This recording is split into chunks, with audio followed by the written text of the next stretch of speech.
Welcome back to The Explainer.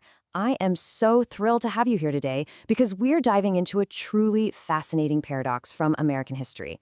So I want you to picture the 1930s. We're talking about a time defined by intense systemic inequality and incredibly strict racial divides all across the United States. But right in the middle of this deeply segregated era, something absolutely incredible was happening. African American artists weren't just participating in mainstream culture, they were completely dominating it. They were revolutionizing it through jazz. And this genre became so much more than just a style of music. It served as a powerful lifeline, a huge economic engine, and an unprecedented frontier for cultural shift. It literally provided a platform where marginalized voices were suddenly, undeniably dictating the rhythm of the entire nation. To really grasp the historical stakes of this era, we've got to look at the words of the people leading the fight for equality. In 1964, Dr. Martin Luther King Jr. actually wrote an essay for the Berlin Jazz Festival, and he stated it plainly: jazz speaks for life. He fundamentally understood that this music wasn't just, background entertainment for a weekend night out. It was a vital, living tool. It expressed the hardships, the hopes, and just the raw humanity of African Americans in a way that words alone often couldn't. During a time when political speech was heavily restricted, these complex, brilliant melodies carried the true weight of the Black experience. Jazz was, quite literally, the ultimate soundtrack to the civil rights movement. Okay, let's dive into this specific tension because it really defined the whole era. On one hand, you've got legally segregated 1930s America.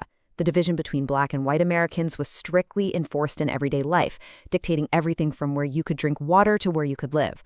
But step inside a vibrant jazz club and the reality completely flipped. On the dance floors of places like the legendary Savoy Ballroom in Harlem, the music cultivated this rare, almost magical space where those harsh, legally mandated boundaries just began to blur. You had Black and white patrons sharing the exact same room, experiencing the exact same art, and moving to the exact same beat. It was this joyful, fully integrated reality existing right inside a broader society that was explicitly designed to keep people apart. So how did this larger cultural shift actually happen? Well, to grasp that, we need to zoom in on a central case study. We are looking at the incomparable, absolutely legendary Ella Fitzgerald. Born in Virginia in 1917, her early life was, frankly, incredibly turbulent. After losing her mother, she actually ended up in the New York State Reformatory School, and eventually she had to survive by singing on the streets of Harlem. But she took that immense hardship and channeled it into a voice that was noted for its absolute crystal clarity and this mind-blowing, horn-like improvisational ability. I mean, her ability to mimic the complexity of a saxophone meant she could trade solos with instrumentalists as an absolute equal. She survived a brutally tough youth to eventually become the First Lady of Song. And that raw talent sparked one of the most spectacular, rapid rises in all of music history. Let's trace this momentum. In 1934, at just 17 years old, Ella debuted at the Apollo Theater's famous Amateur Night. Now, fun fact, she originally intended to dance, but she got intimidated by the act before her, decided to sing instead, and, of course, won first prize. By 1935, she joined drummer Chick Webb's prominent orchestra. Fast forward to 1938, she co-writes and records a jazz version of the nursery rhyme, A Tisket, a Tasket, and it absolutely explodes. It becomes one of the biggest selling records of the entire decade. And incredibly, when Chick Webb passed away in 1939, Ella didn't miss a beat. She stepped right up. At just 22 years old, she became the band leader of her own famous orchestra. Now here's where things get complicated. Because jazz was actively driving integration, it faced massive systemic pushback from authorities. It was a real threat to the status quo. Officials famously dubbed it the devil's music, and by the 1920s, it was explicitly banned in dance halls across at least 60 cities. We also see these highly specific, targeted legal roadblocks popping up. For instance, authorities started using what were called cabaret cards. These were basically licenses required to perform in nightclubs, but they were frequently used as a weapon to discriminate against musicians of color. It gave the police the power to just arbitrarily revoke an artist's right to earn a living. On top of that, venues themselves were strictly segregated, and club owners faced immense legal pressure to keep their audiences separated by race, no matter who was playing on stage. But despite all of those systemic obstacles, all the legal threats, the music fought back, naturally. It just couldn't be contained. The brilliant trumpeter Louis Armstrong actually observed this firsthand. He noted that white and Black fans would get so caught up in dancing, they would completely forget about their assigned seats. I just love that. The sheer kinetic energy of the performance was literally overpowering their social conditioning. The rhythm was overriding the rules of segregation in real time. The music essentially created this culturally safe space where mutual admiration could just thrive. It was forcing a form of integration.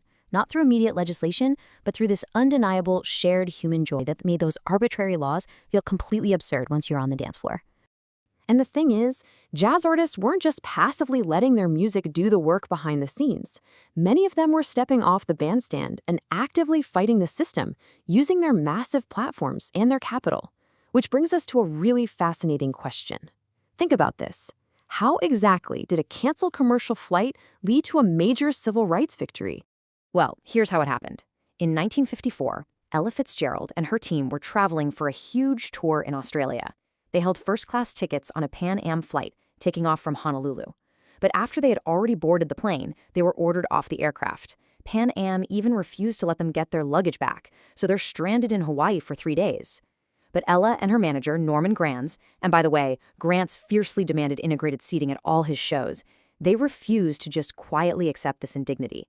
They didn't just walk away. They filed a civil suit for racial discrimination against Pan Am, and in 1956, they won on appeal. They deliberately used their prominence and their resources to actively challenge and defeat discriminatory practices in federal court. That is a game changer. They were breaking down barriers on literally all fronts, including the most exclusive entertainment venues in the country. Let's look at March 1955. Ella opens an engagement at the ultra-prestigious Macombo nightclub in Hollywood.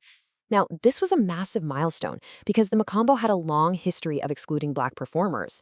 But what's truly fascinating is how she secured that booking.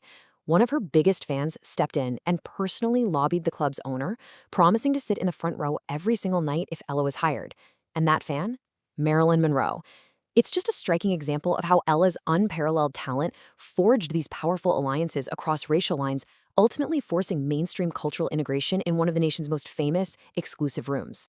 And this brings us to what critics have called an extraordinary cultural transaction. Let's zoom out to her time with the Verve record label. Ella began recording these albums that brought fundamentally diverse American experiences together in a way we hadn't really seen before. Think about it. You had African-American jazz stars interpreting and honestly elevating urban songs that were written primarily by immigrant Jewish songwriters. We're talking legends like Cole Porter and George Gershwin. Both of these groups shared distinct histories of marginalization in America. Finding common ground in artistic expression, they took these highly complex compositions and delivered them to a predominantly white national demographic. It was a masterclass in bridging cultural divides through art, proving that the most definitive versions of American music were born straight from its marginalized communities. This massive, ambitious body of work eventually became known as the Great American Songbook. It essentially represents the canon of the most important, influential American popular songs from the early 20th century. Ella's songbook sets, which she recorded between 1956 and 1964, were totally revolutionary. You see, before this project, pop albums weren't broadly respected as high intellectual art. But Ella devoted such meticulous, serious attention to these individual composers that she basically forced the mainstream establishment to take this music and the Black artists performing it seriously. She absolutely demanded intellectual respect.